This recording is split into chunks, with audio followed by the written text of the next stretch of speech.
Hello বন্ধুরা, আমি Mrs Tapasi আর আমি আরেকটা নতুন ভিডিও নিয়ে গেছি। আশা করি আপনারা সবাই খুব ভালো আছেন।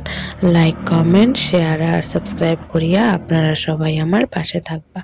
তো এখানে সকালবেলা নিয়ে বই গেছি রুটি আর চা, সবাইরে দিয়া দিছি সকালের টিফিন। তারপরে দিকে আমি এখন নিয়ে বইছি খাইতে। তো ওইখানে এখন আমি রুটি চা খাইমু, ভালো লাগে না তারপরেও খাইমু। তো এখন একটু এইসব খাওয়া মোটামুটি অভ্যাস করে লিয়েছি। দুধ রুটি, চা রুটি, তরকারি না হলেও চলে। তো তরকারি হলে খুবই ভালো লাগে, কিন্তু যদি তরকারি না হয় কিংবা না করতে পারি তাহলে এইসবও মানে চলে আর কি, খাইলেই। তো মানে নিজের উপরে পড়ছে তো, আর নিজের উপরে পড়লে মানুষ সব কিছুই পারে। আর যদি মা থাকে কাছে তাইলে মানুষের চাহিদা একটু বেশিই থাকে, যে ওইটা দিয়া খাইতাম না ওইটা না। আর যদি মা কাছে না থাকে তাইলে নিজের উপরে পড়লে মানে যা সামনে পাওয়া যায় তাই দিয়েই খাওয়া যায়।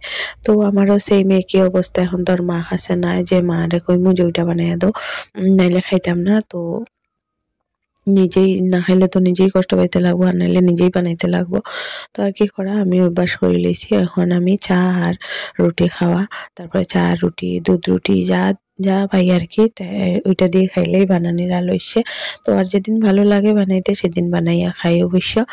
তো আজকে শুধু চা রুটি খাইলাম, খাইয়া সারিয়া তারপরে দিকে বাকি ঘরের সব কাজ টাজ কর্ম, ঘরের কাজ মানে দুপুরের রান্না বান্না আর কি। এমনিতে বাকি সব কাজই শেষ, ঘর টর গুছানি, তারপরে তোমার বাকি আরো ঝাড়ু টাড়ু দেওয়া, সব কাজ শেষ। এখন শুধু রান্না করবো। তো আজকে ভাবলাম যে একটু সময় বইয়া বইয়া মোবাইল দেখবো, তারপরে দিকে রান্না করবো। তো ওইটাই ভাববা খাইলাম আর কি, যে একটু সময় মোবাইল দেখলে বেশ ভালোই হইব। তো খাওয়াটাও আমার মোটামুটি কমপ্লিট হয়ে গেছে। খাওয়ার শেষ হওয়ার পরে এখানে বসাই দিয়েছিলাম ডাল সিদ্ধ। এই মুগ ডাল দিয়া বানাইমু আজকে, হইল গিয়া পকোড়া, বাঁধাকপির পকোড়া।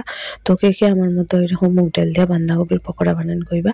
আর এখানে রান্নার সবকিছু মোটামুটি আমার প্রিপারেশন হয়ে গেছে। এই তরকারিটা শুধু আমার লেগেই বানাইমু, তারা তো আর খাইতে না। তো যার কারণে আমার লেগে বানাইমু। আর এখানে ডিম বানাইলাম আমরা লেগে, ডিম তরকারি। আর ডিম খাইতে আমার খুবই ভালো লাগে। আর এখানে এই যে ভাত রান্না করে লইছি। আজকে ভাতটা তাড়াতাড়ি হয়ে গেছে, যদিও ঠান্ডা হইতো না, তাড়াতাড়ি হইলেও তো আমার সব রান্নাই শেষ। আর এখানে এই যে বড়াটাও একদম রেডি হয়ে রেখে দিছি, যখন খাইমু তখন বানাইমু আর কি, এটার লেগে। আর এই যে ক্যাপসিকামের তরকারিটা, এটা আমি খাইমু শুধু, আর বাকিটি আমরা খাইমু বসে। আর এখানে ডিম দিয়ে আলু দিয়ে একটা ঝোল বানাইছি, এতটুকুই রান্না আর কিছু না। তো এটা দিয়ে বেশ ভালো মতোই চলে যাবো দুপুরবেলা। আর এই যে এখন পতিতে পাইছে, তারপরে দেখি এখানে বড়া বসাই দিছি, খাইতাম মানে ভাত খাইলিমো আর কি। তো যার কারণে এখন বড়া বসাই দিছি। আর এরকম ডাল দিয়া বাঁধাকপি আর পেঁয়াজ দিয়া পকোড়াটা দুর্দান্ত হয়। যদি না খাইয়া থাকেন কোনোদিন তো একবার খাইয়া দেখবেন, মানে খুব স্বাদ হয়। আর একদম ক্রিস্পি হয়। মানে এইরকম পকোড়া বানাইয়া সন্ধ্যার সময় চা কফির সঙ্গে খাইতেও খুব ভালো লাগে। আর যদি এরকম করে মানে ডাইলের সঙ্গে পকোড়া বানাইয়া খান তাইলে আমি শিওর বাজারের পকোড়া আর তেমন একটা বেশি ভালো লাগতো না, মানে এতটাই বেশি স্বাদ হয় আর কি। আর মুড়ির সঙ্গেও খুব ভালো লাগে। মুড়ির সঙ্গে খাইতে গেলে আরো একটু ছোট ছোট করে বানাইতে লাগে আর কি, তাইলে বেশি ভালো লাগে। তো মুড়ি ভাজার সঙ্গে কিংবা এমনিতে মুড়ি পাঁপড় ভাজা এইসবের সঙ্গে খাইতেও খুব ভালো লাগে। তো আমি সবকিছু দিয়েই একবার একবার করে ট্রাই করছি আর কি খাওয়ার। তো খুবই স্বাদ লাগে। তো তারপরে ভাতটা খাইলেছিলাম না, মানে এরপরে একটা আমার পার্সেল আইছিল, তো আমি পার্সেলটা আনতে গেছিলাম মানে এই বড়াটা বসাই। তো পার্সেলের লেগে ফোন করছিল, তো সঙ্গে সঙ্গে গিয়া নিয়ে আইলাম আর কি পার্সেলটা। তারপরে এদিকে এখানে আবার ইয়া বড়াটি মানে করলাম আর কি, একদম স্টিমটা কমাইয়া গেছিলাম গিয়া। তো পার্সেলের দাদাটা আইছিল দেখিয়া, আর এই দাদাটা দিতে দিতে তো মানে জানা হয়েছে আর কি, এখন আর ফোন করতে লাগে না। যদি ওই যে দেয় কন্টিনিউ তাইলে তোমার এমনিতে ইয়া দিয়া যায় কি, একদম জানা হয়ে গেছে। তো ওইটা বেশ ভালোই লাগে যে আমি এত বেশি অর্ডার করি না, তো মোটামুটি করি, তারপরেও জানা হয়ে গেছে। তো আমার এখানে বড়া মোটামুটি হয়ে গেছে, মানে খুব সুন্দরভাবে হয়েছে পকোড়াটি, খুবই স্বাদ হয় খাইতে আর খুব সুন্দরও হয় দেখতে। তো এখানে আমি পকোড়া টকোড়া বানিয়ে আমরা ভাত টাত খাই লিয়েছিলাম। তারপরে দিকে এটা হলো গিয়ে সন্ধ্যার সময়ের ভিডিও। তো সন্ধ্যার সময় এখানে প্রতিদিন নিয়ে আইছে নিরামিষ দোকান থেকে টিফিন। তো নিরামিষ দোকান থেকে কারণ হলো গিয়া গেছিল পুরি আনতে, তো ওর সঙ্গে নিয়ে আইছে এখানে বিরিয়ানি। তো বিরিয়ানিটা হলো গিয়া নিরামিষ দোকানের দাদা আজকে নতুন বানাইছেন, তো যার কারণে মানে প্রতিদেবরে কইছেন যে এটা নিয়ে যান দাদা, খাইতে অনেক ভালো লাগবো, তো একবার খাইয়া দেখেন।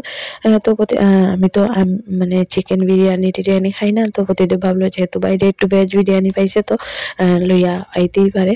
তো এখানে এটা ছিল কাঁঠালের বিরিয়ানি, আর বিরিয়ানিটা খুবই স্বাদ ছিল, খাইতে বেশ অনেক বেশি ভালো আছিল আর কি। নিরামিষ হলেও খুব স্বাদ বিরিয়ানিটা। তো এখানে আমরা সবার লেগে বাড়ি লইলাম আর কি ভেজ বিরিয়ানিটা।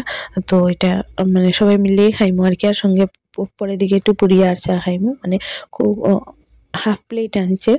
তো কেননা বেশি আনলে কিরকম টেস্ট হইব না হইব, তো যার কারণে হাফ প্লেট আনছে। তো টেস্টটা খুব ভালো আসলো, তো কইছে আরেকদিন আনবো আর কি। তো এটা নেক্সট ডে আরেকদিন আনা হইব, নিয়ে সেটা ভালো মতো খাওয়া হইব। তো আজকে জাস্ট শুধু টেস্ট করা হইব আর কি।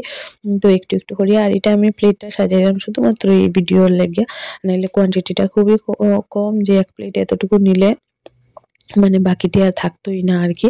তো এটা সাজানি টাজানি শেষ আমার, আর তারপরে দিকে টেস্ট করে দেখছি খুব ভালো আসিল। তারপরে দিকে এখানে বানাই লিছি হইলো গিয়া তোমার চা। আর প্রতিদিন হলাম একটু ভিডিও করবা, তো হে আমি কইছি না হে নিজেতেই হয়েছে চলো আমি একটু ভিডিও করি। ভিডিও মানেই তো ভিডিওটা একদম উল্টা পাল্টা ভাবে করা, যাই হোক করতে যখন হয়েছে তো করিলাক। এখানে ধনিয়া পাতা আর সস নেওয়া হয়েছে পুরীর সঙ্গে খাওয়ার লেগে। এটা আমার প্রতিদেব খায়, তো এটার কম্বিনেশনটাও খুব ভালো। আর এখানে লাল চা বানাই লিছি। এই জায়গাটা এখানে উঠাইছে জানি না আমি, হে আস্তে সবকিছু ঘুরিয়ে ঘুরিয়ে উঠার হে। তো যাই হোক সুন্দর হয়েছে খুব, সুন্দর না হলে আবার নেক্সট টাইম কোনোদিন করতো না। তারপরে দিকে আমরা সবাই মিলে খাই লিছিলাম এখানে। খাওয়ার পরে তারপরে দেখি এখানে আনছে অনেক বড় একটা বেগুন আনছে। তো পুরি দুইটাই নেওয়া হয়েছিল। পরের দিকে এই বেগুন বড়া দিয়ে ভাত খাওয়া যাইতো না করিয়া, আবার পুরি একটা একটা করে রাখি দেওয়াও হয়েছিল, না নাইলে তো আবার বেগুন বড়ার ভাতটা খাওয়া যেত না, এত স্বাদের বেগুন বড়ার ভাত। আর বেগুন বড়াটা মানে বেগুনটা দেখে আমার এত বেশি লোভ লাগছে, তো ভাবলাম আজকে আমিও খাইলাম একটা বেগুন। যদিও মানে আমার অ্যালার্জির প্রবলেমের কারণে আমি বেগুন টেগুন খাই না, তাও আজকে ভাবছি খাইলাম। বেগুনটা অনেক বেশি সুন্দর আছিল, অনেক বড় সড়ো আছিল বেগুনটা, আর খাইতে খুবই স্বাদ আছিল। তো এখানে আমি ভাত বসাই দিছি, গরম গরম ভাত আর বেগুন বড়া। আর দুপুরের তরকারি টরকারি কিছুই খাওয়াইতো না, শুধু বেগুন বড়া আর ভাতটাই খাওয়াইবো আজকে রাত্রেবেলা ঘি দিয়া। তো যার কারণে আমি এখানে বানাই লইলাম।